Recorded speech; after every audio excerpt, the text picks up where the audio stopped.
삼성이나 우리나라 기업의 경영권을 다른 나라에 뺏길 수 있는 위험은 없나요? 자, 금산 분리를 강화하면 우리나라 기업의 경영권을 다른 나라에 빼앗길 위험은 없나요? 누가 그래요? 금산 분리는 뭔지 알죠? 금산 분리의 원칙이 뭔지 알아요? 금융과 산업을 분리시킨다라는 원칙이잖아요. 그게 무슨 얘기냐면 그 산업자본이 돈이 많이 필요하잖아.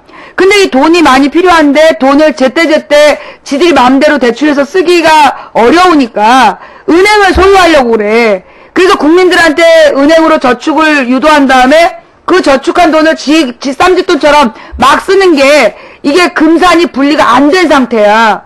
근데 이렇게 되면 문제가 뭐냐면 이번에 저축은행처럼 예금자들이 보호를 못 받는 거예요. 예금자들이 보호를 못 받고 그 전 재산을 맡긴 사람들이 피해를 보는 거야. 그래서 이 금산분리법이라는 건 은행을 이 산업이 소유하지 못하게 하는 거예요.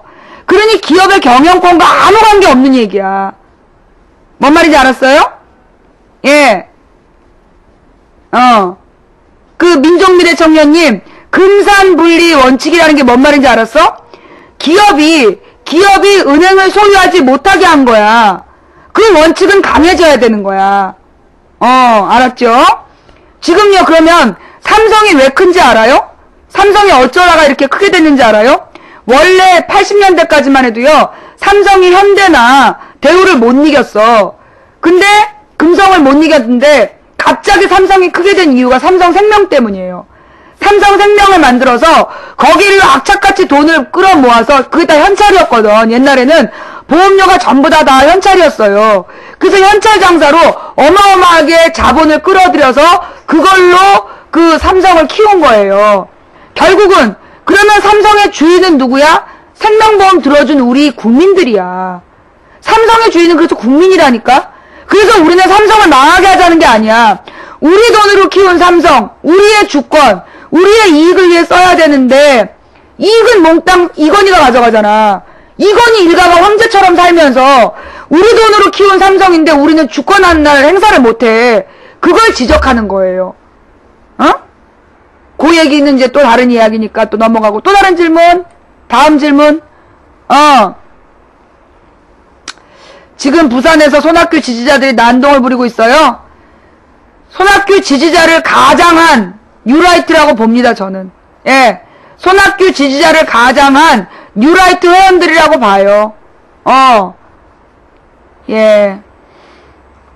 나는요, 이 성폭행 뉴스도 진짜 웃기는 게, 오늘은 이제 성폭행 뉴스가 나오는 게 없어. 그랬더니, 내가 아까 오전에 보고 진짜 열받은 거, 매일경제에서, 매경뉴스에서, 성폭행 누명 연예인, 아이스크림 매출 1억. 진짜 미친놈들이야. 아이스크림 매출 1억이라는 홍보기사에다 제목을 그따위로 다냐? 무슨 성폭행에 미친 기자들 같아. 질문을 길게 써봐. 뭔데? 우리 민족미래 청년님은 질문에 대답이 됐죠? 야, 타이머 써보라고 질문을! 꼭 저요 하는 애처럼 그냥 네가 질문을 써서 내가 읽을 가치가 있으면 읽고 대답을 해주면 될 거 아니야. 그 선생님 얘기하신 대로 저요 네가 영구야 맹구야.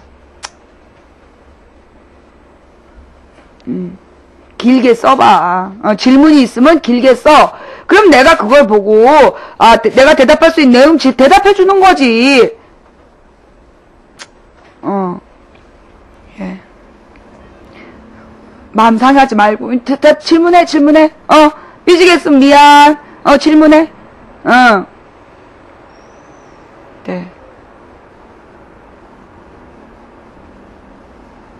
또 삐져갖고 질문 안 하고 있어 지금.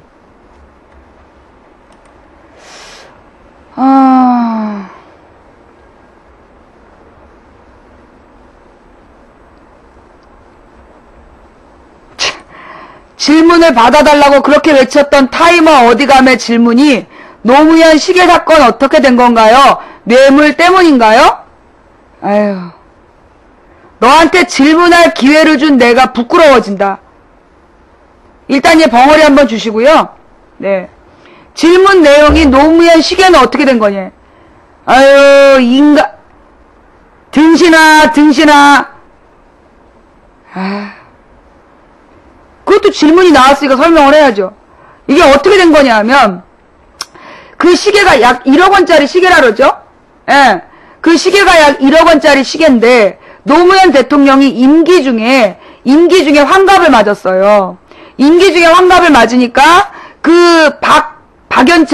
박연차라는 회장이 그 부산 지역의 정치인들한테 그런 선물을 막 뿌린 거야.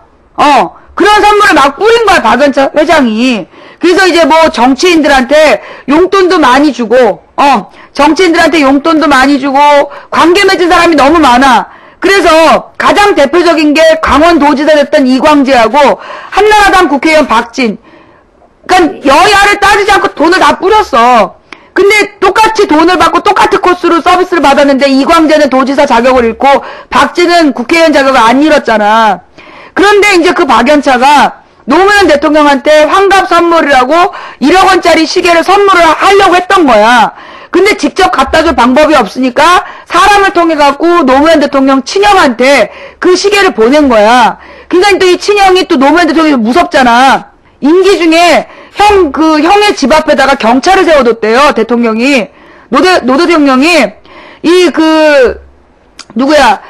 노건평 씨 집으로, 막 이렇게 로비가 들어올 거라는 첩보를 입수하고, 형네 대문 앞에다가 경찰을 세워놓은 거야. 입구에다가, 골목 입구에.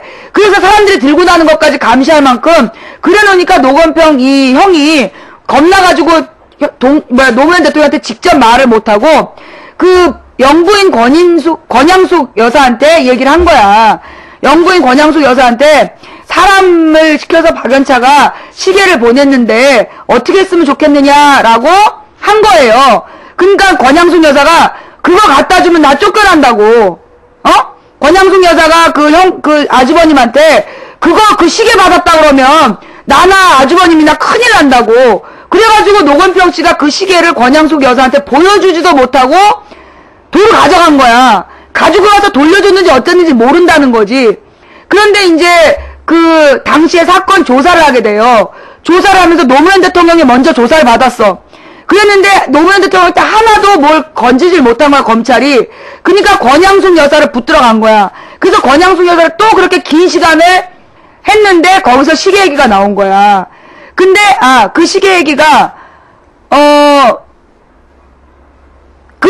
아니. 그러니까 어떻게 된 거냐면, 노무현 대통령한테 이제 이 권양숙 여사가 조사받으러 가기 전에 이런저런 얘기를 다 하면서 사실은 아주버님이 그때 시계를 가져왔었다. 근데 내가 이거 받았다 그러면 아주버님이랑 나 둘 다 혼난다 그래갖고 아주버님이 치우셨다. 근데 그거 물어보면 뭐라고 그러죠? 라고 노무현 대통령한테 물어본 거야. 노무현 대통령이 너무나 화가 나가지고 논두렁에 버렸다 그러라고. 그런 걸 왜 이제서 얘기하냐고 이제 막 화를 낸 거야. 그게 그 당시 이제 언론 보도 내용에 그래요. 그래갖고 노무현 대통령이 막 화를 냈는데, 그걸 갖다 조선일보가 금 찾으러 가세. 봉하마을은 노다지네.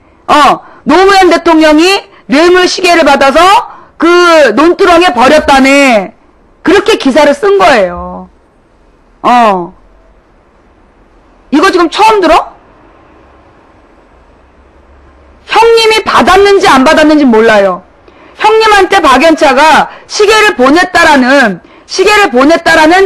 얘기가 있어. 그러니까 박연차가 형님한테 시계를 보냈는데 그 형님이 그거를 청와대로 전달 안 하고 그거를 물어봤다가 자기가 가졌는지 돌려줬는지 알 수가 없어요. 예. 얘기가 그렇게 된 거야. 그래서 노무현 대통령이 나는 그 시계라는 걸 구경도 못 해봤다. 그렇게 얘기했다라고 그게 문재인 인터뷰에 나오든가 아니야. 그때 노무현 대통령이 그렇게 그 조사받고 와서 너무 억울하다. 나는 그 시계를 본 적도 없다. 그렇게 얘기했다고 누가 인터뷰를 한 내용이 보도에 나온 적이 있어요. 이거 몰랐어. 그래. 맨 처음부터요. 지금 노정현 씨 13억 있잖아. 그게 문제인 거야. 맨 처음부터 권양숙 여사가 박연차한테 돈을 빌린 거야.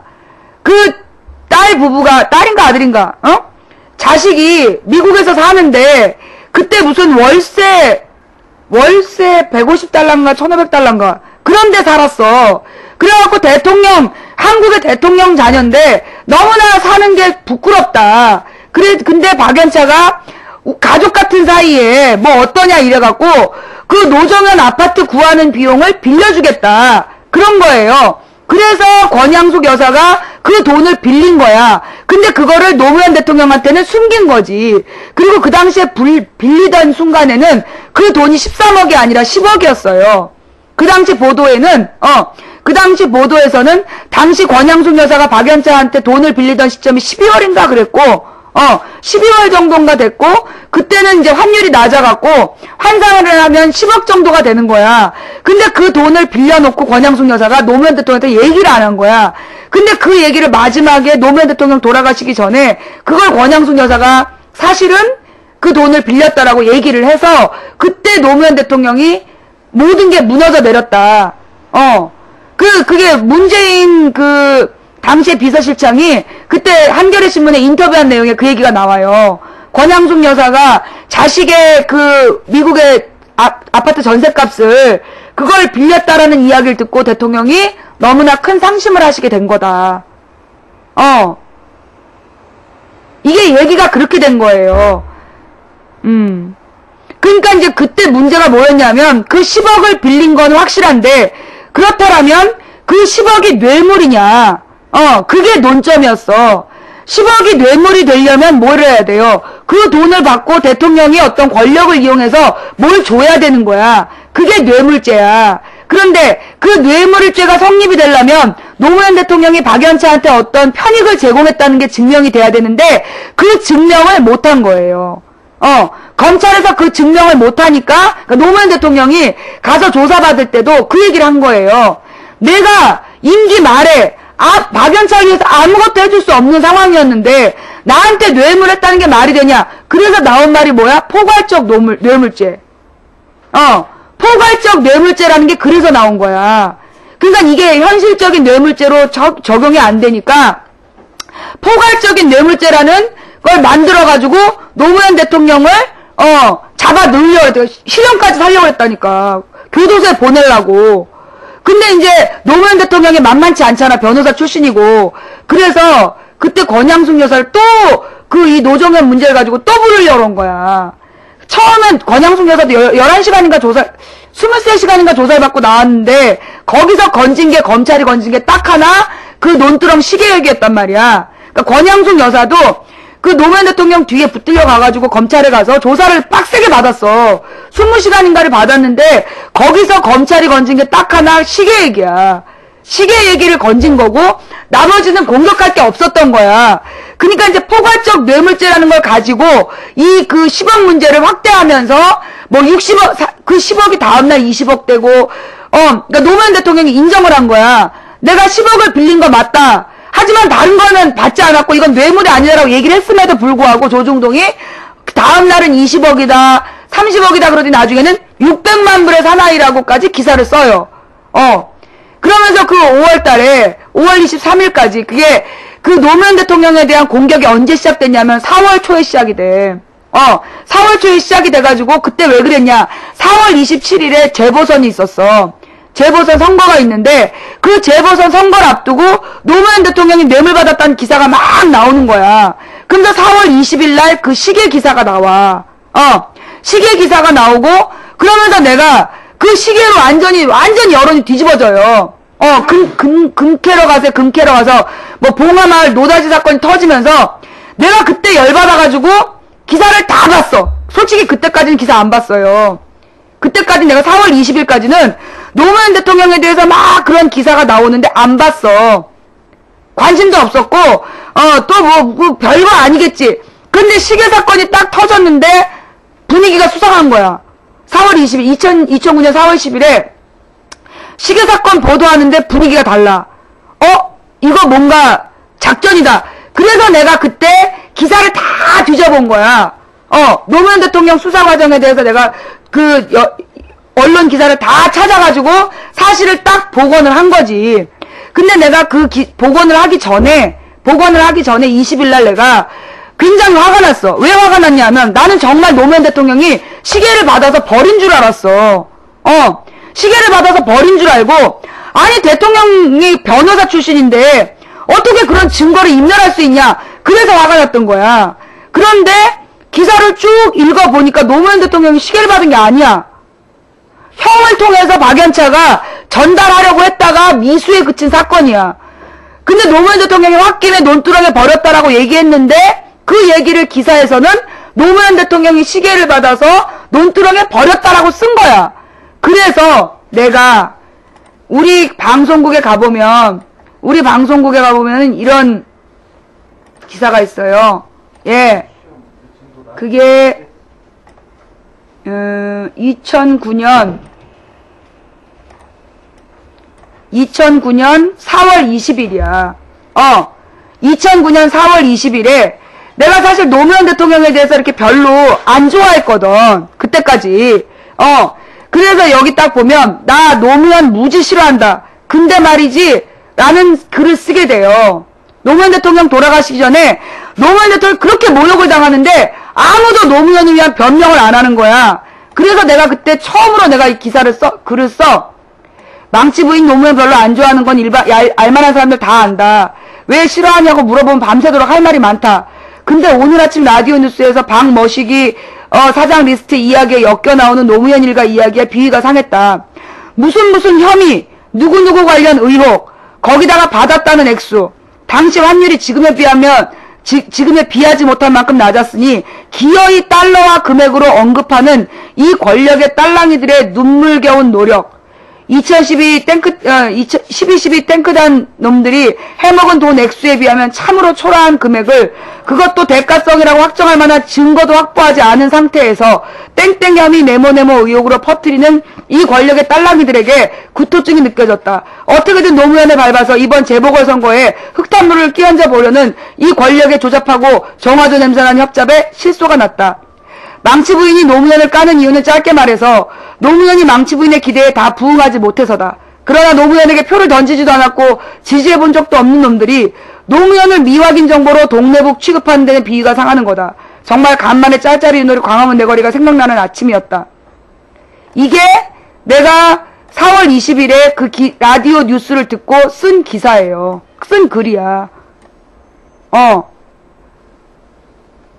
나는요, 노무현 대통령 살아계실 때 노무현 대통령 임기 중에 노무현 대통령을 비판했던 사람이야. 그래서 지금도 내가 이명박을 비판하는 거고. 그런데 내가 여러분 한번 기사 찾아보세요. 4월 20일 전에 노무현 대통령이 그렇게 당하는데 아무도 노무현을 위한 변명을 안 했어. 내가 저걸 써놓고 그때 내가 김근태 의원을 모시고 홍영표 의원인가? 부천인가 어디 의원한테 지지 연설하러 가는 중에 그 노무현 대통령에 대한 기사가 부당하다. 순전히 혐의만 나오고 실제로는 증거가 없습니다. 이 재보궐선거용 기사인 것 같습니다라고 내가 차에서 단둘이 타고 가면서 내가 보고를 했어요. 김근태 의원한테. 그래서 김근태 의원이 4월 25일인가 언제 노무현에 대한 치졸한 공격을 중단하라는 글을 쓰게 돼. 그게 우리 민주화 인사들 중에서 유일하게 그때 노무현 대통령에 대한 공격에 저항했던 제일 첫 번째 기사였어요. 그리고 난 다음에 5월 달에 가서 유시민이 노무현 대통령을 예방한 다음에 얼마 뒤에 5월 23일 서거가 일어난 거지. 질문에 대한 답이 됐니? 예. 질문에 대한 답이 됐니? 내가 이 얘기 2009년부터 해왔잖아. 예. 민주통합당을 적극적으로 지지하는 정확한 이유가 뭔가요? 타이머야? 두 번째 질문이 자결은 인정하는 건가요?야? 나는 맨 처음부터 노무현 대통령은 자결했다고 믿는 사람이야. 내가 노무현 대통령이 그 부엉이 바위에서 뛰어내렸다는 걸 난 인정하는 사람이야. 그런데 나는 그 뛰어내리면서 그 사람이 목숨 바쳐서 지키고자 했던 것은 자신의 결백이다 라고 난 생각해. 그러면서 중요한 건, 그럼 왜 노무현 대통령은 뛰어내려서 자신의 결백을 증명할 수밖에 없었냐. 근데 여기서 중요한 건요, 내가 맨 처음에 쓴 말이 정치적 타살이란 말이야. 정치적 타살. 자, 내 말에 계속 토다는 새끼들 때문에 얼릴게요. 잘 들어. 내가 맨 처음에 2009년에 5월 23일에 노무현 대통령 서거 소식을 딱 듣자마자 나는 이거는 정치적 타살이다 라고 내가 입장을 정해. 왜? 그 당시 국세청장하고 그 다음에 그 당시에 검찰청장하고 이게 둘 다 노무현 대통령이 임명한 새끼들인데 이놈 새끼들이 노무현 대통령이 임명했다는 것 때문에 이명박한테 과잉 충정을 하려고 검찰하고 국세청이 무리한 짓을 한 거야. 그 과정에서 조중동이 칼춤을 추고, 그래서 정확하게 노무현 대통령이 박연차한테 임기 말에 아무 권한이 없던, 그게 아마 선거 이후로 알아요. 선거 이후에, 대선 선거 이후에 돈 10억을 빌린 걸 가지고 뇌물이다 이걸 터뜨렸던 거야. 근데 이걸 아무리 증명을 해도 뇌물이 아니다, 대가성이 아니다라고 노무현 대통령이 아무리 얘기를 해도 아무도 안 믿어줬어. 아무도 믿어주지 않았어. 그래서 본인이 이게 뇌물이 아니다라는 거를 죽음으로 증명할 수밖에 없었던 거야. 그게 그 사건의 진실이에요. 그러면서 나는 이거는 검찰과 언론과 이명박 대통령이 정치적으로 노무현 대통령을 죽인 거다라고 얘기를 했어. 그래서 많은 지식인들이 공감을 한 거야. 그날 밤 경비원이 죽였다, 그 말이 떠도는데요. 와, 정말 무서웠어. 모든 블로그에, 그러니까 소위 이 박근혜 지지하는 블로그들이 다 같이 글을 쓰는데 경호원이 죽였다는 거야. 내가 얘기한 정치적 타살이라는 거를, 그건 정치적 타살이 뭐냐면 그건 이명박이 책임을 져야 되는 문제야. 이명박과 검찰과 언론이라는 분명한 적을 규정한 나의 말을 물타기를 하기 위해서 경호원이 죽였다라는 설을 퍼뜨린 거야. 그래서 내가 주장했던 이명박, 검찰, 언론에 대해서 아무도 책임지지 않고 경호원 죽였다 설로 끝나버린 거 아니야. 그래서 나는 노무현 대통령은 스스로 뛰어내려서 자신의 결백을 주장한 거고, 이번 사건은 그래서 내가 노무현 대통령에 대해서는 자결을 인정하는 거야. 그러나 그 자결은 결백을 증명하기 위한 자결이었다라고 얘기하는 거고, 그 다음 세 번째 질문이, 러브링님 고맙고요. 세 번째 질문이, 그러면 민주통합당을 적극적으로 지지하는 정확한 이유가 뭔가요가 세 번째 질문이야? 타이머, 그게 세 번째 질문이야? 뭐 이렇게 젊은 청년들의 질문에, 내가 대답을 하는 것도 되게 중요해요. 자, 내가 민주당을 지지하는 이유는 민주당이 100% 완전한 정당이라서는 아니야. 내가 분명히 얘기하는데, 지금 곧 발표한대요. 일단 요거 듣고 나서 내가 설명할게. 요거 내가 듣고 나서 설명할게요. 지금 이제 곧 발표 날 분위기인데, 예. 사랑하는 당원 동지 여러분, 대의원 여러분, 오랫동안 기다리셨습니다. 드디어 개표가 완료되었습니다. 임채정 중앙당 선거관리위원장의 개표 종료 선언이 있겠습니다. 개표 종료면, 개표 시작, 개표 종료. 자, 발표 한번 들어봅시다. 오래 기다리셨습니다. 개표 종료를 선언합니다. 대의원 여러분, 잠시 후면 개표 결과가 나올 예정입니다. 당대표님과 후보자들께서는 단상에 올라오셔서 좌석에 앉아주시기 바랍니다.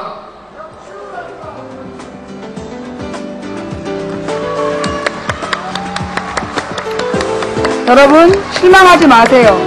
그냥 결과를 받아들이면 돼요. 실망하지 말고 결과를 받아들이고 부족하면 서울 수도권에서 노력하면 되는 거예요. 절골님 감사합니다.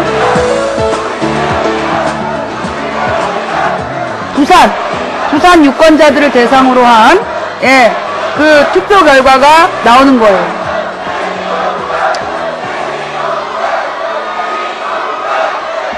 김두관 얼굴이 매우 밝네.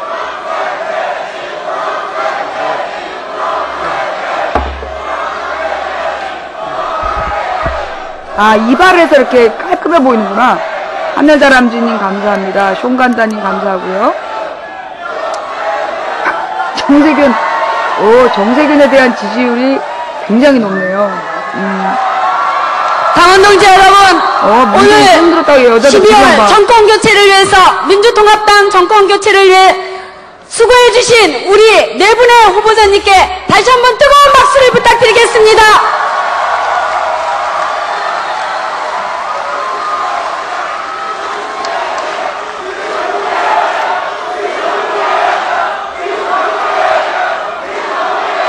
인사를 먼저 했느냐, 손 먼저 흔들었느냐의 차이죠? 절부터 하고 손을 흔든 문재인.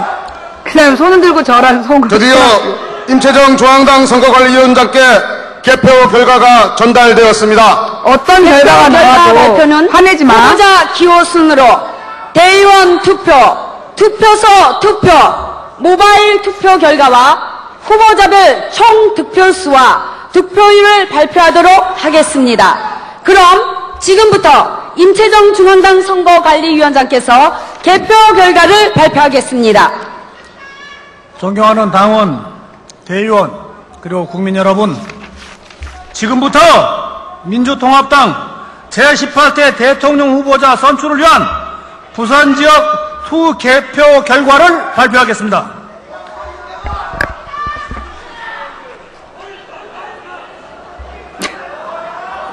발표는 후보별 전국 대의원 순회투표, 투표소 투표, 모바일 투표 결과와 총 합계를 발표하도록 하겠습니다.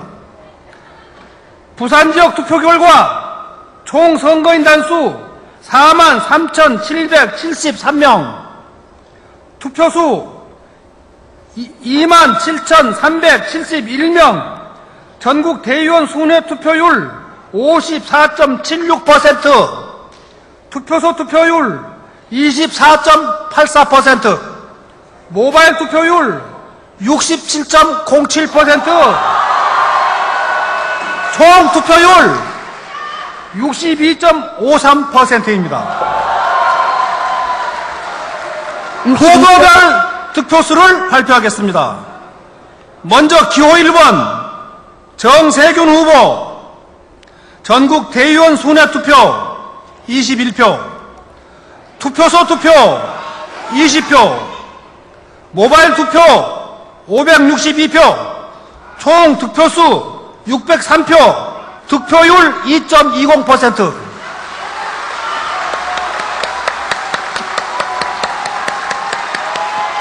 기호 2번 김두관 후보, 전국 대의원 순회투표 75표, 투표소 투표 290표, 모바일 투표 5,542표, 총 득표수 5,907표, 득표율 21.58%입니다.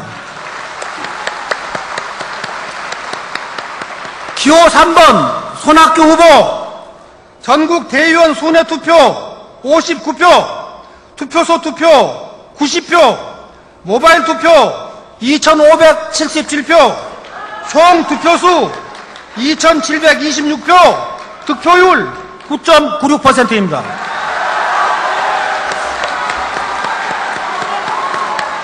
기호 4번 문재인 후보, 전국 대의원 순회투표 259표, 투표소 투표 714표, 모바일 투표 17,162표입니다. 총 득표수 18,135표, 득표율 66.26%입니다. 이상으로 민주통합당 제18대 대통령 후보자 선출을 위한 부산지역 투개표 결과를 발표를 모두 마치겠습니다. 감사합니다. 대의원 여러분, 러브라님 뜨거운 박수 감사합니다. 함성 부탁드립니다. 이제 후보자들 이러니까 남치부인의 예견이 정확하게 빗나갔어요. 네. 후보자님께서는 대선 앞으로 나오시기 바랍니다. 이거 망치부인의 예견이 정확하게 빗나갔네요. 수고해주신 후보자와 주도들께 이렇게 많이 나올 줄 몰랐어요. 부탁드립니다. 감사합니다. 감사드리고요. 네. 정신똑바 바른길만님 감사드리고요. 정체모를님 감사드리고요. 정약용님 감사드리고요. 하늘다람쥐님, 도나무니님, 산중님, 황금소나무님, 주디님 감사드립니다. 이거 뭐 내가 틀리니까 좋아하는구나. 별아리님, 이쁜 언니님, 초록나무님, 천국같은 하루님 감사합니다. 네. 멍멍뉴스님, 오사모님, 무기맘님, 한친구연님, 뺀찌부이님, 흑돈매니아님, 구도장원님, 쇠떼아줌마님, 대방님, 뭐인가, 무척이 살아난다님, 호수야님, 천지간이님, 푸른마음님, 진짜! 내가 틀리니까도 좋아하는구나! 문득가을님, 곰루사님, 빈모아님 감사드리고요. 모두 멋져님, 문득가을님 감사합니다. 살바야님도 감사드리고요. 의심 많은 레시님도 감사드리고요. 양사리님, 문득가을님, 오사모님, 미스터님, 송간다님, 베트장, 진짜! 알았어. 안면도님, 마음걸음님, 나 이거 내가 틀리니까 이거 다들 좋아하네. 신민서, 앞생크님, 멋진, 뭐님, 잠깐만요. 자, 일단, 잠깐만. 알았어, 잠깐만. 그래, 내가 틀렸어. 달빛 소나기님, 밉상부이님, 칼레라스님, 모두 멋져님, 10m 앞 생크님, 마음걸음님, 안면도 촌놈님, 베트짱님, 송간다님, 비욘드 썸님, 미스터 김님까지, 감사합니다. 잠깐만. 이게 마돈나 최고님, 고미유님, 하늘다람쥐님, 계속 감사하고, 민심은 천심님, 미스터 김님, 하늘다람쥐님, 잠금 말술님, 에이니아님, 민심은 천심님, 영희영님, 하늘다람쥐님, 감사합니다. 한나준표님, 요따님, 로뎀님, 3544님, 더불어사는님, 감사합니다. 나 진짜. 내가 틀리니까 다들 좋아하네? 귀가 있는 나무님, 감사하고요. 망치부인의 대국민 사과. 그래요. 망치부인의 대국민 사과 하지? 왜? 브라운이랑 인사 한 번도 못 브라운이랑 인사 한 번도 못했어? 브라운이! 인사해. 아유, 수줍어하긴. 도나무니님. 그 다음에 우리, 또 오세연님 감사합니다. 민심은 찬수님 감사합니다. 기대 안 했다가 나오니까 좋잖아. 코리아 파워님, DLCK님 감사합니다. 내가 막 어렵다라고 확 겁을 주니까, 자문단님, 그래도 우쩌님, 총관단님 고맙고요. 내가 이번에 50% 넘으면 성공이라 했다가, 나오니까 좋은 거야! 안 그래? 묵시당님 감사하고요. 이게요, 자, 누적 투표율 정리해주세요. 누적 투표율. 따뜻한 나라가님 감사합니다. 누적 투표율 좀 올려주시고요. 아니야, 여러분, 이걸로 끝이 아니야. 지금 나머지에서도요, 위험한 게 경기도예요. 경기도 인구가 제일 많아. 경기도 인구가 제일 많은데다가, 경기도에서 손학규가 공을 많이 들였어요. 경기도에서 손학규가 공을 많이 들였고, 지금 경기도지사가 김문수잖아. 그래서 지금 서울 수도권이요, 현재까지 경기도가 지금 11만 명? 경기도가 지금 11만 명이야. 산들바다님 감사하고요. 지금 서울 수도권이요, 30만 명 나와, 30만 명. 그래서, 지금, 15, 16일. 저 15, 16일에 한 50만 표 되는 이유가 뭐냐면, 그동안 투표 못한 사람들, 이 사람들이 다 몰리는 거야. 그래서, 데이 오프닝 감사합니다. 여러분들이 지금 여기서요, 마음에, 현재 49? 그거 봐, 아직도 지금 50% 못 넘었지? 아직도 50% 못 넘었지? 네. 지금요, 경기도가 14만, 서울이 15만. 와, 삐까삐까해요. 49.1. 1% 올라갔네. 자, 여러분, 지금 50% 안 돼요. 지금 50% 안 돼. 여러분, 아직도 위험한 데다가, 지금 경기도가 13만, 서울이 14만이야. 거기다가 그동안에 투표 못한 사람들, 그 사람들이 그날 다 해요. 15, 16일에, 이게 지금 제일 위험한 때야. 좌빨 선동하지 마라. 속상하지. 막 사람들 막 신나니까 마음이 너무 아프지. 그래, 내가 네 마음 이해한다, 이해. 나더러 좌빨 선동하지 말래. 얼마나 속상하겠어. 막 사람들이 축제 분위기 나오니까 너무 속상하지. 그래, 미안하다, 이해. 어떡하니? 이렇게 우리가 막 기뻐하면 안 되는데, 그치? 자, 하던 얘기 마저 하면요. 자, 여러분. 지금, 아카디아님 감사드리고요. 부산에서 총력전을 일으켜가지고, 총력전을 벌여서 지금, 간신히 49.1까지 갔지만, 아직까지도 문재인 후보는 50%를 못 넘었어요. 문재인 후보가 50%를 못 넘었기 때문에, 만약에 경기도에서 뒤집어진다면, 그리고 경기도에서 정말, 손학규를 지지하는 척하는, 대거 조직적인 움직임이 있었다라면, 위험합니다. 여러분이 지금 마음 놓으실 때가 아니에요. 예. 이 경기도가 나는 제일 걱정돼. 왜냐하면 여기는 지사가 김두관이잖아요. 그러다 보니까 이런 그 조직들을 움직이는 힘이 새누리당이 강해. 근데 이 경기도 지역에서 13만 명이 과연 정말 과연 순수한 우리 편이냐.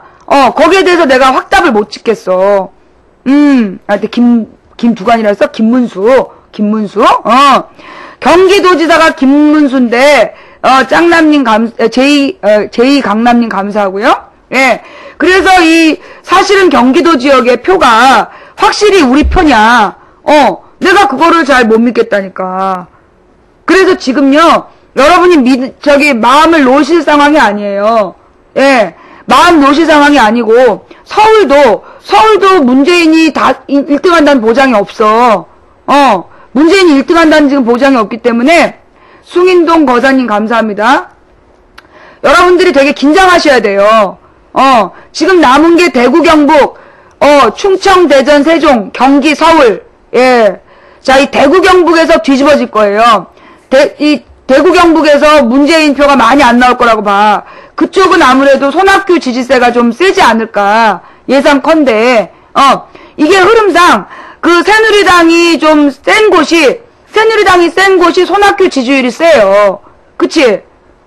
현재 누적 투표율 나왔나요? 누적 투표율 지금 사진 게시판에 올려주세요. 예.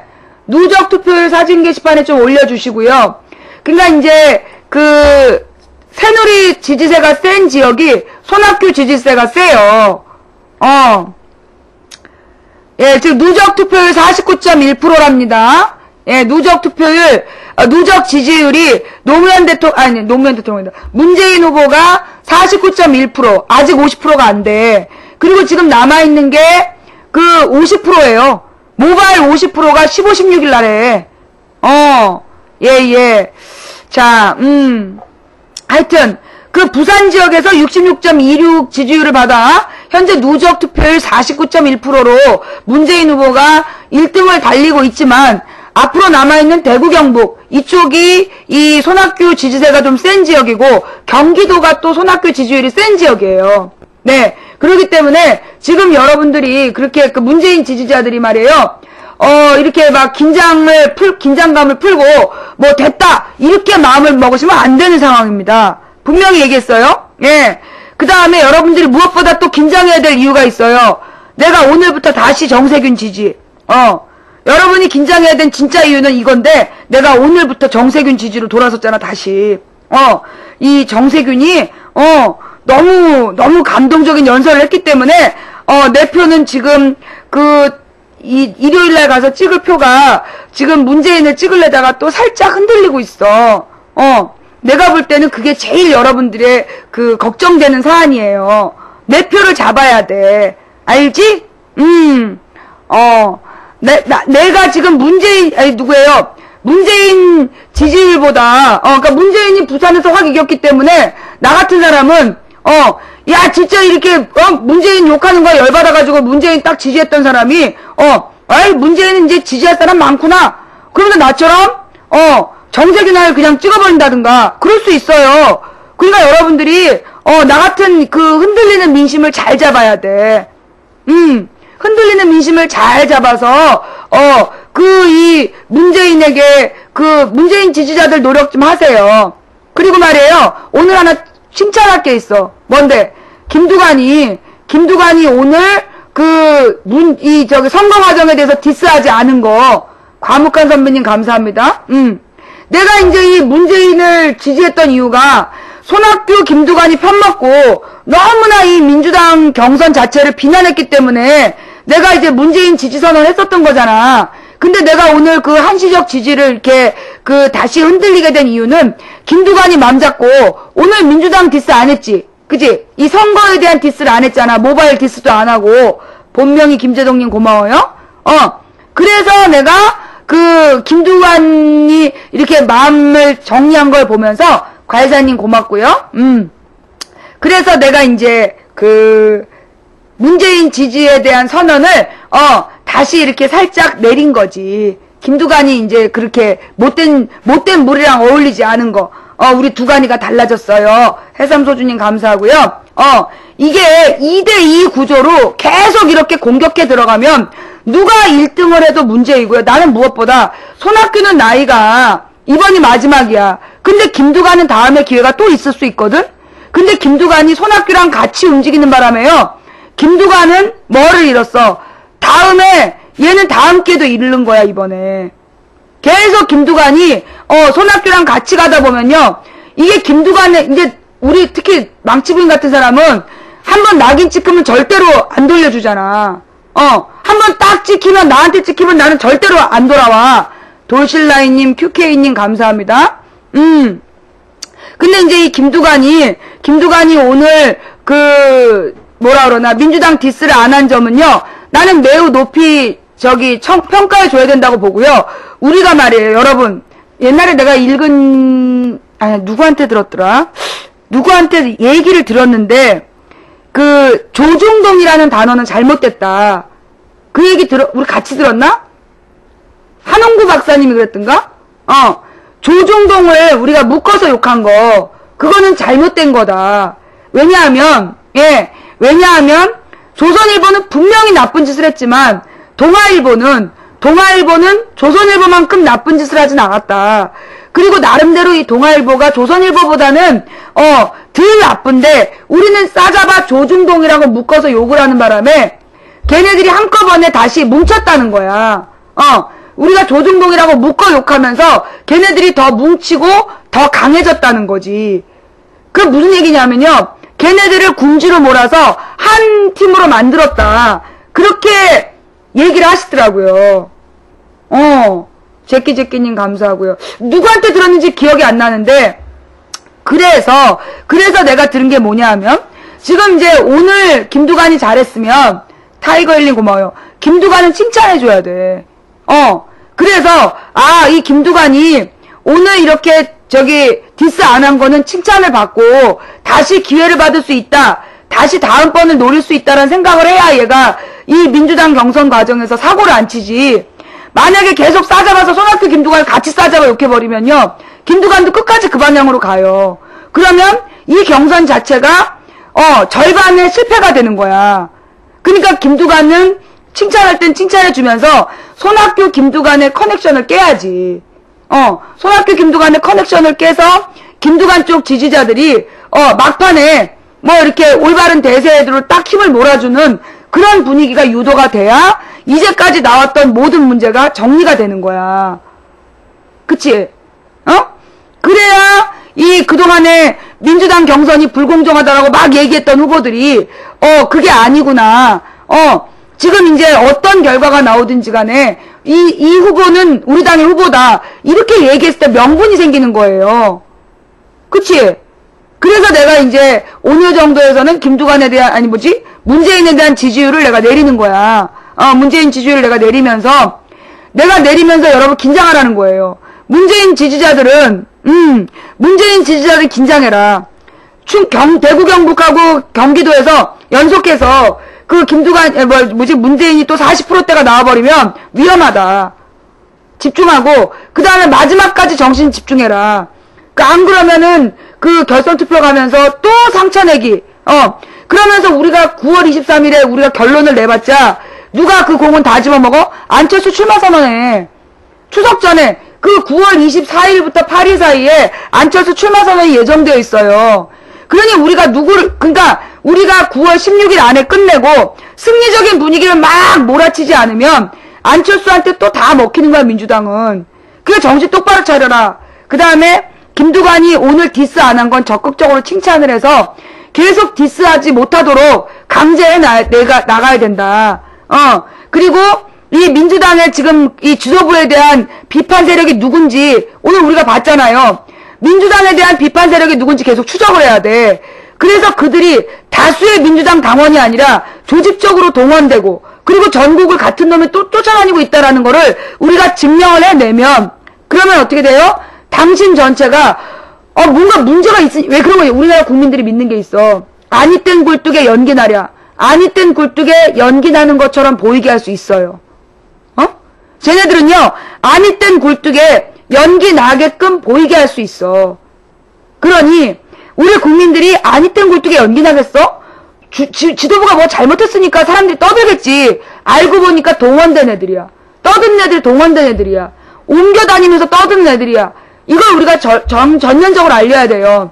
그래서 민주당에서 정말 민주당의 당원들이 정말 그 무엇이 옳은 길인지를 찾는 그 기적이 일어나야 돼요. 기도하세요. 예. 기도 열심히 하셔야 돼요. 이거 지금부터가 진짜 살얼음 판이야. 지금부터가 살얼음 판이야. 여러분, 왜 이 문재인 후보가 계속 40%대를 헤맨 줄 알아요? 제주, 울산에서 50%가 나왔잖아. 내가 그러니까 문재인 지지자들이 실수한 게 난 그거라고 봐. 적당히 했어야겠는데, 제주, 울산에서 59%, 52% 나왔어. 그러니까 나머지 지역에서 에이, 걱정 안 해도 되겠네? 이렇게 된 거예요. 알아요? 그래서, 지금도, 부산에서 66% 나왔다! 그 얘기 하지 마. 부산에서 66% 나왔다는 얘기 하지 말고, 부산에서 민주당 후보가 66% 나왔다! 홍보하고 싶지? 하지만, 여러분들 문재인 지지자들 사이에서는, 아직 우리 49.1%다. 0.9% 모자라고, 위기가 2번 있다. 그걸 강조해야 되는 거야. 알아? 물론 우리가 이제 대외적으로는 민주당 경선에서 이 부산에서 66% 그 지지 얻었다. 뭐 이걸 풀 수 있겠지만요. 현재 49.1%야. 이거 만만한 싸움 아닙니다. 네. 나는 정세균 지지자야. 나는 오늘 다시 정세균 지지로 돌아섰어. 미안해. 정말 미안한데, 이 그 문재인 후보는 나 말고 지지할 사람 많잖아. 하지만 나는 오늘 정세균의 그 연설을 듣고 정말 감동했어. 나는 정말 민주당 17년 당원으로서 나는 정세균을 찍고 싶은 마음이 불뚝불뚝 솟아. 그러니까 민심 관리 잘해주기 바래. 나 같은 사람이 정세균과 문재인 사이에서 흔들리고 있으니까 민심 관리 잘해주길 바래. 내 앞에 와서 난동 피우고 그러면 안 돼? 자, 아까 질문으로 합시다. 자, 아까요. 예. 왜 민주당을 지지하냐? 뭘 너무해? 예. 사람의 마음, 국민의 마음은 갈대와 같은 거야. 알아? 민심은 갈대와 같아.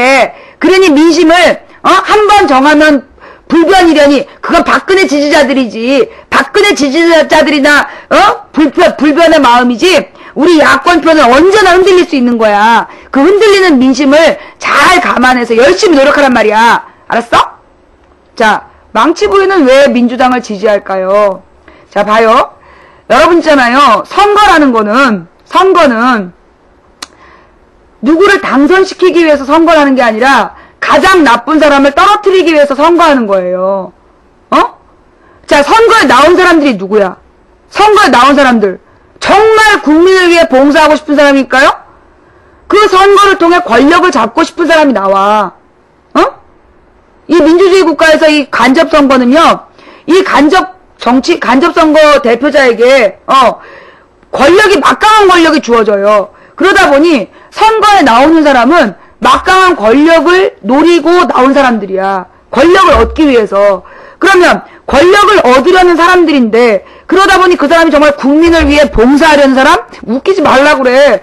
국민을 위해 봉사하고 싶은 사람은 사실 10,000명 중에 1명 정도 나올까 말까야. 대부분은 권력을 원해. 그렇다면 우리는 우리의 권력을 맡기는데 누구한테 맡길 거냐야. 가장 나쁜 놈한테는 주면 안 된다는 거야. 어? 잘 들어. 뭐라고요? 우리가 그 선거를 통해서 선택해야 되는 건 가장 나쁜 놈을 떨어뜨리는 거야. 그게 왜 중요하냐면 가장 나쁜 놈을 떨어뜨려야 다음 나쁜 놈이 저놈처럼 나빠지면 떨어지겠구나. 그래서 덜 나빠지려고 노력하는 거예요. 모든 선거는 권력을 쟁취하려는 사람들이 나왔어. 그러면 그들 중에서 가장 나쁜 사람을 떨어뜨리는 거야. 그래야 조금 덜 나쁜 사람이 내가 저렇게 나쁜 짓 하면 떨어지겠구나. 그러면서 덜 나빠지려고 노력한다는 거예요. 이건 내 말이 아니라 유명한 철학자가 한 말이야. 누군지 외국인 그거 좀 써봐. 드라마 시급 공무원 나오는 거 거기 보면 그게 나와. 선거는 누구를 당선시키기 위한 선거가 아니라 누구를 떨어뜨리기 위한 선거다. 그게 뭐예요? 누구지? 삼순이가 나오는 시급 공무원이 시장되는 얘기에도 맨 처음에 나와. 칼 누군가가 하여튼 그 유명한 외국인이 말한 말인데 그런데 우리나라는요 항상 가장 나쁜 사람이 당선됐어요. 왜 그럴까요? 가장 나쁜 사람을 지지하는 표는 국민 중에 3명밖에 안 돼. 그런데 늘 우리 국민 7명이 쪼개져 있었던 거야. 칼 루이스네. 예. 우리 7명이 늘 쪼개져가지고 2명, 1명, 0.5명 이런 식으로 쪼개져 있었기 때문에 항상 제일 나쁜 사람이 되는 거야. 그러니 우리가 선거를 할 때 나는요 솔직히 그래요. 여러분들 그런 얘기 많이 들어봤죠? 민주주의의 힘은 다양성이다. 들어봤죠? 민주주의의 힘은 다양성이다. 근데 영국이나 미국처럼 양당제는 오류가 있다. 왜냐하면 다양한 의견을 반영하지 못하기 때문이다라는 말에 여러분들이 어떤 마음을 가져? 공감을 했을 거야. 그치? 그런데 말이에요. 우리나라에는 역사상 다른 어떤 나라에도 존재하지 않는 이상한 당이 있어요. 친일파이고 군부 독재였고 그러니까 친일파였다가 그냥 민간 독재였다가 군부 독재였다가 나라를 말아먹었다가 그러면서 민주정부 10년을 온갖 발목 잡기로 가장 대한민국의 경제가 발전했던 시대를 철저히 패망한 시대로 만들어내고 그 다음에 가장 무능한 사람을 세워서 경제도통행을 뻥친 당. 그 당이 대한민국의 가장 오랜 집권당이야. 우리는 미국이나 영국의 양당제가 민주주의를 억압한다는 얘기를 할 처지가 못 돼. 우리나라는 정말 문제 있는 정당이 너무나 오랜 장기 집권을 해왔어. 그러면서 그들이 이제까지 한 일은 뭐예요? 재벌이 대한민국을 살리고 있다. 재벌 중심의 나라. 여러분 요즘에 전기요금 폭탄 얘기 많이 듣죠? 전기요금 폭탄. 보통 7, 8만원 나오던 전기요금이요. 이번 여름 지나서 3, 40만원 나온 데가 너무 많아. 전기요금이 400kg 나오면 10배의 누진율을 적용을 해가지고요. 전기요금 폭탄이 떨어졌어요. 추석 바로 직전에. 왜 그런 줄 알아요? 우리나라에서 생산되는 전기에 우리 일반 주택이 쓰는 건 몇 프로? 13%야. 우리 개인 주택이 쓰는 전기는요. 13%밖에 안 돼요. 그럼 나머지는 누가 쓰는 거야? 산업 전기로 55%를 쓰고요. 그 다음에 빌딩 공공 빌딩이 쓰는 게 30%야. 실제로 전기는요. 우리 국민들이 쓰는 건 13%밖에 안 돼. 14%. 그런데 제일 비싼 값을 누가 내? 국민들이 내고 있어. 50% 이상을 내고 있는 산업 전기요금이요. 산업화 전기요금 우리의 반값이에요. 우리가 와트당 13원 낼 때 걔네는 8원 내요. 우리가 130원 낼 때 80원 내고. 그런데 그 재벌들한테 깎아주는 거야. 그러면 전기를 가장 많이 쓰는 게 누구냐? 우리나라 정유회사. 정유회사가 이 기름을 정유할 때 그 원유를 갖고 와서 정유해서 휘발유부터 신나부터 쫙 분리해갖고 아스팔트까지 만들잖아. 그때 전기가 되게 많이 들어가는데 그 전기를 50몇 프로 쓰는 거야. 그 전기를 감당하기 위해서 원전을 짓겠다는 거고, 그 원전을 지어서 산업 전기를 싼 값에 공급하면서 그 피해는 누가 봐? 그 원전 주변에는 일반 우리 국민들, 농민들이 받는 거야. 그래놓고 우리는 그 전기요금을 그 대재벌보다 2배 비싼 돈으로 쓰는 거고, 그 다음에 이 재벌들은 이 전기요금을 1년에 몇 조 원을 할인받아요. 1년 동안에 10대 기업이 160조의 이익을 남기는데, 이게 2005년 기준 10대 재벌의 영업이익이 160조야. 투자하지 않고 지들이 갖고 있는 돈이. 그 160조를 버는 애들한테 정부에서 몇 조 원을 깎아주는 거야, 전기요금을. 그거 깎아주고 누구한테 받아? 우리한테 받아. 여기에 더 기가 막힌 거는요, 우리나라 산업 전기요금이 싸다고요. 일본 정유회사가 우리나라에 정유 공장을 짓고 있어요. 일본 정유회사가 우리나라 산업 전기요금이 싸다고 우리나라에 정유 공장을 짓고 있어요. 일본 정유 공장까지 와서 전기를 쓰려는 거야. 산업 전기요금이 싸다고. 그래놓고 우리 같은 서민들, 가난한 서민들한테 전기요금 폭탄을 던지는 거야. 그게 이명박 정부야.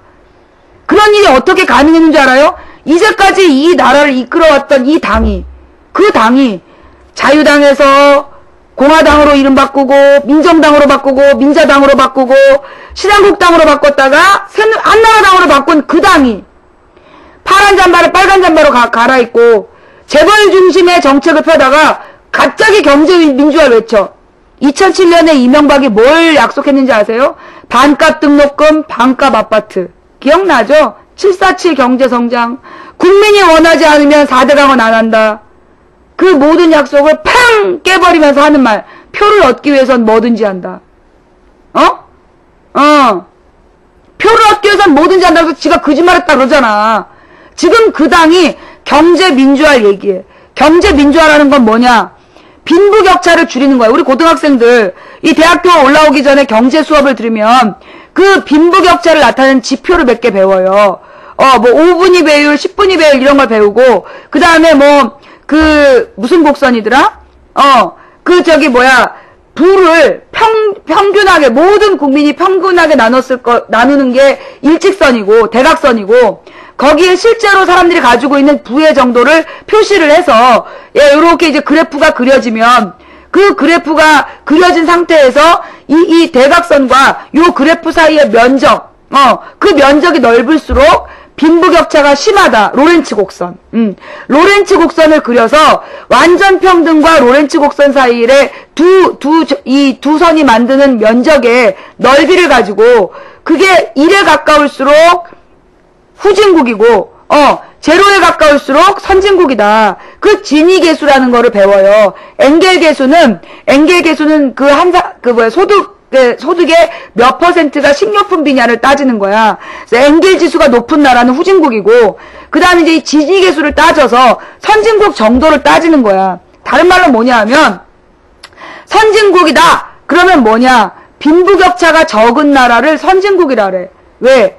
빈부격차가 적다는 얘기는 사회적인 안전망이 있다는 거야. 극빈자층이 인간적으로 살아간다는 거야. 극빈층이 인간적으로 대우받고 인간적으로 희망을 가지고 가난한 집에 태어났지만 언제든 자기가 노력만 하면 중산층이 될 수 있는 나라, 그걸 선진국이라 그래. 그게 안 되면 사회 안전망이 무너지고 사회 혼란이 계속되면서 나라가 위태로워지는 거야. 그래서 선진국은 결국 경제민주화라는 말이 뭐냐? 일직선을 얘기하는 거야. 경제민주화란 말이, 그러니까 가장 가난한 1%에서 가장 부자인 사람까지 쭉 나눴을 때 가진 정도가 똑같다. 그게 경제민주화야. 근데 실제로 기계적으로 다 똑같이 나눠 갖는 건 공산주의라 그러잖아. 그러니까 우리가 원하는 건 뭐냐? 부자들이 세금을 많이 내고 가난한 사람들은 복지 혜택을 많이 받는 나라. 그래서 빈부격차가 적은 나라. 그걸 선진국이라는 거예요. 그래서 우리가 선진국으로 가기 위해서 경제적 격차를 줄여야 되는 거야. 왜? 여러분 2009년에 현대자동차에서 비정규직 노동자들이 파업을 했어요. 그런데 그때 현대자동차 이사가 현대그룹 식구들한테 다 메일을 돌린 거야. 그 메일 내용이 뭐냐면, 현대자동차에서 일하는 노동자들은 사실 월급을 많이 받는 거다. 그러면서 귀족 노조라는 내용으로 메일을 쫙 보냈어. 그러면서 연봉이 6, 7천이다. 그런데 실제로 그 메일을 보낸 그 이사는 연봉이 17억이야. 연봉이 17억인데 실제로 이 현대자동차에서 연봉 6, 7천에 맞는 사람의 비율은 굉장히 줄어있는 거야. 왜? 2000년 이후로 현대자동차에서 정규직을 안 뽑았어. 정규직 노동자는 연봉이 6, 7천이 맞아.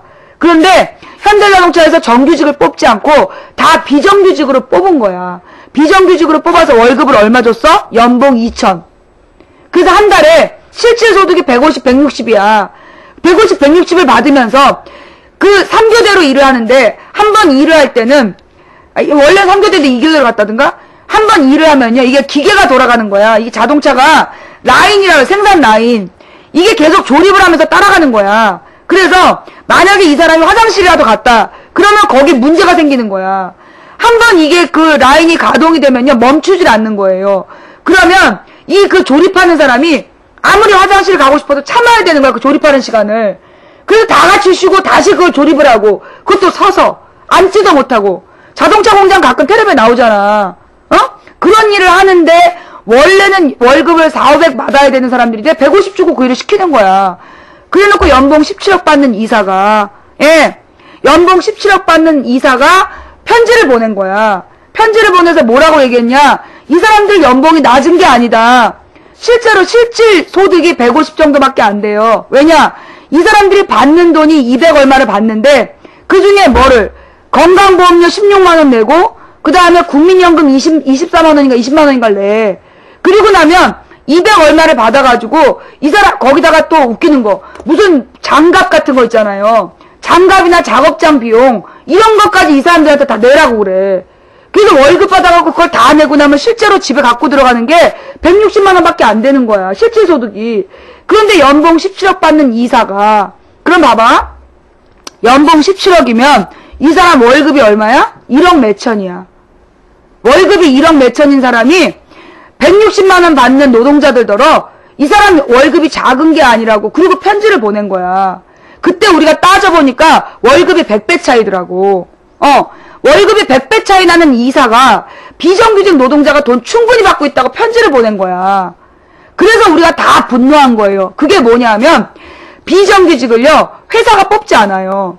회사가 뽑지 않고 용역회사를 둬. 용역회사를 둬가지고 그 용역회사가 비정규직을 뽑아. 그래가지고 그 용역업체가 그 비정규직 노동자들하고 따로 계약을 맺어가지고요 일을 시키는 거예요. 그게 대기업 노동 방법이야. 그러면 더 웃긴 거는요. 옛날에는 그 현대자동차 노동자가 되게 많았대. 그런데 노동자 숫자가 줄어드는 거야. 그럼 일이 줄었냐? 일은 안 줄었어. 일은 안 줄었는데 노동자 숫자만 줄인 거야. 왜? 월급을 아끼려고. 그러면서 정규직이 그만두면 정규직을 다시 뽑지 않고 사내하청이란 이름으로 용역업체를 통해 계약직을 뽑는 거야. 그래서 일을 시켜가지고 원래 3명이 일해야 되는 걸 2명한테 일 시키면서 원래 3명의 정규직 6, 7천을 줘야 되는데 얼마예요? 1명만 정규직이고 얘는 비정규직이야. 그러면 1.5배의 임금을 누가 먹어? 회장이 먹는 거야. 회장이 1.5배의 임금을 딱 훔쳐먹고 그리고 정규직 이 사람도요. 너무 힘들어서 더 이상 일을 못하겠다. 그럼 그만두라는 거야. 그럼 이 자리도 비정규직으로 바뀌는 거야. 그렇게 재벌들이 이제까지 나라를 운영해 왔어요. 그러면서 중소기업에 그 피 빨아먹는 거 이것도 여러분들 잘 알아둬야 돼. 우리나라 중소기업이 1년에 도산하는 숫자가 엄청 많은 거 알잖아요. 왜 그런 줄 알아요? 대기업이 중소기업한테 돈을 제때 안 줘. 돈을 제때 안 주고 어떻게 주냐면 3개월 뒤에 줄게. 그런데 중소기업은 물건을 납품할 때는요. 그 날짜에 납품해야 돼. 하다못해 자동차 하나에 들어가는 부속이 2만 개인데 그 2만 개를 만드는 그 부속이 대부분 수입품이야. 원료가. 그러면 원자재를 돈 주고 사와야 되는 거야. 해외에서. 외상돼? 안 돼. 근데 우리나라에 이명박 정부 들어서서 달러 환율이 너무 높아졌잖아.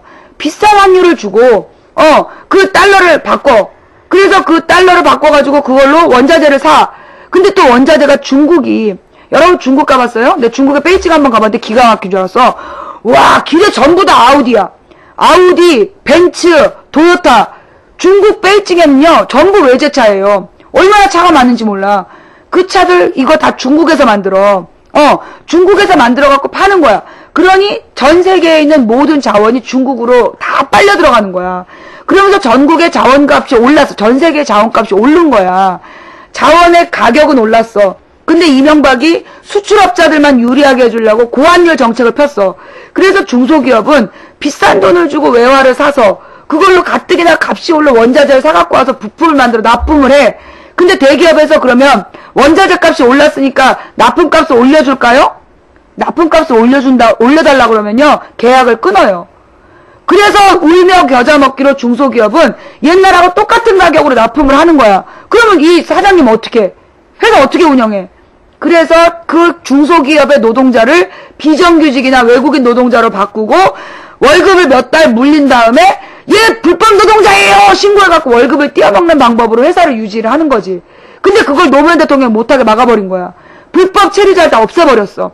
합법적인 체류자들이 합법적인 기간을 늘려준 거야. 그러니 중소기업이 망하는 거죠. 기가 막히죠. 납품 단가를 깎아요. 좌우지간. 그래놓고 그 돈도요, 그 돈도 제때 안 주고 대기업에서 돈을 3개월 뒤에 이거 수출해갖고 돈 받으면 줄게 그래. 그동안에 중소기업은 무너지는 거예요. 중소기업은 무너지는 거야. 그러면서 문제는 뭐다? 그러면 무너져서 이 사장님이 돈 못 받은 거는요, 나중에 사장님이 돈 받아갖고 회사 또 차려요. 그러면 무너진 중소기업에 이름 달려있었던 노동자들만 월급 못 받고 끝나는 거야. 그게 이제까지 반복되어 온 거야. 그게 반복되어 온 거야. 그런데 문제는 대기업이 그렇게 중소기업 피를 빨아가지고 납품값들 제때 안 주고 물건 팔 때는 어떻게 해요? 비용이 증가됐다고. 임금이 인상되고 원자재 가격이 올라서 비용이 증가됐다라면서 해마다 자동차 값은 오르고 있죠. 그래서 실제로 이득은 누가 다 봐? 회장님 돈만, 회장님 주머니만 불려가. 시크릿 가든이란 드라마 이런 대사가 나왔잖아. 길라임더러 너는 네 통장에 얼마 들어있는지 알지? 우리 같은 사람은 얼마 들어있는지 몰라. 하루에도 계속 돈이 불어나고 있기 때문에 우리는 통장에 얼마 들어오는지 몰라. 그게 부자들의 자세야. 돈으로 돈 먹기. 우리가 받아야 될 임금, 중소기업이 받아야 될 납품값, 그런 것들을 빼서 지네 주머니가 계속 불려가는 거야. 그래놓고 길라임 같은 애를 개망신을 주면서 없는 년, 몸으로 돈 버는 년 쌍욕을 하잖아. 그런데 우리는 이제까지 대기업이 무너지면 나라가 무너져요. 대기업이 무너지면 나라가 무너져요. 그런데 씨발 알고 보니까 대기업 2대 주주가 누군지 알아? 국민연금이야. 대기업에요, 제일 주식 많이 갖고 있는 사람 서열로 매기면 우리가 다 2대 주주야. 모든 대기업의 2대 주주가 국민연금인 이유는 주식값이 떨어질 때마다 국민연금을 쏟아부어갖고 부자들의 주식을 떠받친 거야, 주식값을. 그래서 우리가 사실 우리 국민연금으로 이 대기업 똥꼬 닦고 있는 거야. 내가 아까 얘기했지, 삼성은 어떻게 부자가 됐다? 삼성생명으로 우리 국민들한테 악착같이 뭘 받아서 현찰 받아다가 그걸로 자본 삼아서 부자가 된 거야. 그래서 삼성은 우리 거야. 그런데 이건희만 황제야. 우리는 좋은 놈이고. 삼성 욕만 해도 욕먹어. 고소당하고. 이거 왜 그런 거예요? 우리가 바보 같아서 그런 거야. 박정희가 만든 재벌이 잘 돼야 국가가 부강한다. 그 논리에 이제까지 속아 넘어가서 이렇게 당해온 거예요.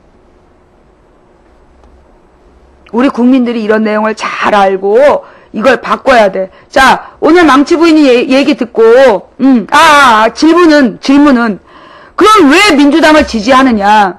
이런 구조, 재벌들과 언론이 짜고 국민을 등쳐먹는 구조를 온전히 떠받쳐주는 그 나쁜 정당을 물리칠 수 있는 유일한 경쟁력 있는 당이 누구야? 민주당이야. 그래서 나는 민주당을 지지해. 그러나 민주당 안에 30% 또라이 새끼들이 있어. 그래서 나는 근데 민주당에 늘 이 30% 또라이 새끼들이 주류야. 17년 민주당원을 하면서 맨날 비주류야 나는. 하지만 민주당을 떠나지 않아. 민주당만이 유일하게 가장 나쁜 놈들을 무찌를 수 있는 무기라고 보고 17년 동안 나는 비주류이면서 계속해서 주변부에서 중앙을 향해 계속 외치는 거야. 민주당은 개혁해야 된다. 중산층과 서민의 정당이라는 어설픈 이름을 버리고 99% 가난한 서민의 편을 들어야 된다.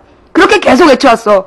그리고 이번 선거를 앞두고 민주당이 변화되는 모습을 보여주고 있어요. 아직도 부족해. 그럼에도 불구하고 아직도 돌돌할 새끼도 있어. 그 돌대가리는 나의 밥이야. 나는 계속 그들을 두들겨 패면서 망치질을 하면서 가겠지. 그럼에도 불구하고 민주당은 새누리당보다는 뭘 봐? 국민의 눈치를 봐. 민주당은 한미 FTA를 막 몰아붙이라고 그럴 때 국민이 반대하니까 안 했어. 그러나 한나라당은 국민이 그때 70%가 반대했는데도 밀어붙였어. 그 차이예요. 한나라당은 국민이 반대해도 밀어붙이는 당이고 열린우리당 민주당은 국민이 반대하면 안 하는 당이야. 그래서 나는 민주당을 지지해요. 뭐라고요? 가장 나쁜 당을 무찌를 유일한 경쟁력 있는 당이다.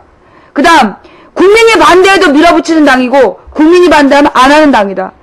그래서 망치부인은 민주당을 지지하고 있어요. 부족하지만 나는 내가 그랬잖아. 정치적인 고수는 젓가락만, 얘 중국 영화를 보면 말이에요. 젓가락만 갖고 칼잡이들 다 잡아. 식당에서 젓가락을 가지고 막 칼잡이들이 들어올 때 젓가락을 날려가지고 걔네들 다 잡잖아. 민주당은 그렇게 명검은 아니야. 내가 봐도 명검은 아니지만 그걸 쓰는 국민이 고수라면 민주당을 가지고 가장 나쁜 정당을 벌줄 수 있다. 그래서 망치부인은 민주당을 지지합니다. 이해하시겠어요? 새싸게 봄님, 럭셔리 건희님, 정체 모를 세령님, 본명이 김재동님.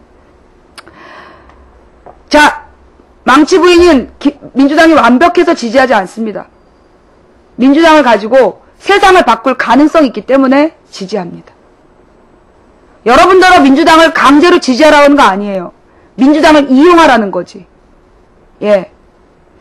자, 오늘 망치부인 방송 들으면서 새로운 걸 깨달았다?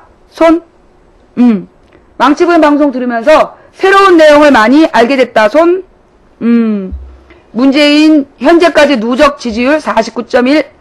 예. 이대로 가면 문재인은 결선 투표 갈 수도 있어요. 문재인 지지자들 긴장하시고요. 4543님 감사합니다. 5443님인가? 간첩 신고는 111이에요. 박근혜 신고하시게요. 예, 박근혜 방북 영상 꼭 같이 신고해주세요. 예, 국가의 허락 없이 김정일 만났다는 거 꼭 같이 신고해주시기 바래요. 자, 오늘 방송 여기까지 할게요. 친일박멸님 감사드리고요. 망치부인 내일 또 몇 시지? 내일도 또 2시죠? 예, 예. 사실 민주당이 맨 처음에 친일파 정당에서 시작했어. 그랬다가 싸우는 과정에서 단련되고 길을 찾아가는 중이지. 타이거 힐링 감사하고요. 아까 질문했던 친구 질문에 답이 됐나? 안 됐다라면 내일 또 보충 질문 하시게. 오늘 내가 안 쫓아내고 질문에 답해주니까 어때? 설명이 좀 되나? 근데 아까 내가 질문 받은 애는 없는 것 같아, 어째? 그지? 또 질문해놓고 갔지? 내가 그럴 줄 알았어. 그럴 줄 알았어. 설명을 해주면 뭐해? 질문해놓고 튀는 걸. 지랄 연병들. 내일은 어디에요? 예, 내일은. 도스 산토스님 감사합니다. 유익했어요? 질문하고 도망. 어떻게 망치부인 얘기 들으니까 어떻게 이해가 잘 돼요? 예. 내가 설명한 부분 중에 잘못된 게 있으면요. 시청자 의견을 올려주세요. 그러면 그걸 또 받아서 또 고치면 되지. 예, 에리어스님 감사하고요. 오늘 망치부인 설명 듣고 이해가 잘 됐어요? 아우 목 아파. 내가 진짜 죽겠어. 아우 나 이거 또 민주당 경선 끝난 다음에 또 대상포진 걸릴까봐 이거 진짜 내가 요즘에 열심히 올리브 기름 우리 무기맘님 보내주신 올리브 기름 열심히 먹고 있어요. 무기 이모님 보내주신 거. 자, 고마워요. 방송 재밌었다면 다행이고요. 재미없었다라면 미안하고요. 망치부인 방송 재미없다 그러면서 맨날 오는 당신은 누굴까? 난 참 그게 궁금해. 망치부인 방송이 그렇게 재미없다 그러면서 왜 맨날 망치부인 방송 보러 오는지 나는 그게 너무나 궁금해.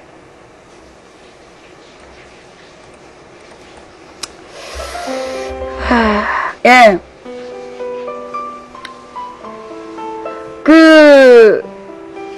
여러분들이 망치부인 방송을 보면서 너무 민주당 편향적인 거 아니냐라고 얘기하실 수 있어요. 맞아요. 제가 지금 민주당 편향적인 거 맞고요. 여러분들이 안철수 지지자분들이 섭섭할 수 있습니다. 근데요, 제가 아까 그러그러한 이유로 민주당을 지지하는데 현재 우리나라의 모든 언론이 너무나 이 새누리당 편만 들어요. 25개 언론이 짜고 완전히 공영방송, 국민들한테 수천억을 걷어서 운영하는 KBS까지 완전히 박근혜 홍보위원장이야. 어쩔 수 없죠. 동네 아줌마 망치 부인이라도 반기를 들어야지. 나는 KBS가 공정해지는 날 민주당 편파방송을 중단하겠습니다. 김두관이 민주당을 안 깠기 때문에 문재인 지지를 철회했듯이 KBS가 공정해지면 망치 부인의 민주당 편파방송도 철회될 거예요. 나도 객관적이고 편파방송, 그러니까 민주당 편파가 아니라 국민 편파방송 계속 하고 싶어요. 도와주세요. 여러분이 공격해야 될 대상은 누구예요? 시청료 받아가고 뻘짓거리하는 공영방송 KBS. 야! 김비서! 자, 망치 부인 오늘 방송 들으시면서 희망이 생겼으면 좋겠고요. 기뻤으면 좋겠고요. 아, 나의 오늘 부산 예언을 완전히 빗나갔어. 나의 감이 떨어지나봐. 일부러 그런 거 아닙니다. 나는 정말 50%만 넘어도 성공한 거라고 생각했어요. 영희 형님 감사드리고요. 예. 무슨 얘기야? 계략이라니. 자, 감사합니다. 감사합니다. 망치 부인이었고요. 내일 낮 2시죠? 예. 내일 낮 2시에 그 민주당 경선 또 방송할게요. 내일 교회 갔다 와야 되기 때문에 2시 이전엔 못해. 문용식 위원장도 빗나갔어? 잘 됐네. 왜 그런 거 있잖아요. 원래 빗나가면 슬퍼야 되는데 빗나가니까 더 기쁜 거. 왜 이러는 거지? 10m 앞 생크님 감사합니다. 자, 오늘 방송 재밌었다면 내일 또 오시고요. 추천은 몇 개지? 어머, 인간들 봐라, 이 추천한 거 봐라. 아우, 내가 오늘도 또 헛장사했어, 헛장사. 아우, 진짜 인간들 너무들해. 망치부인님 너무 재밌어갖고 추천을 까맣게 잊어버렸어요. 야! 망치부인님, 저 여자친구랑 같이 보고 있어요. 대견스럽죠? 추천은. 몇 개 했는데. 망치부인님, 여기는 우리 가족 다 같이 보고 있어요. 그러니까 추천은 몇 개 했냐고요. 예? 아유, 내가 진짜. 브라우니! 추천 하나를 물어! 오늘 스타는 브라우니예요.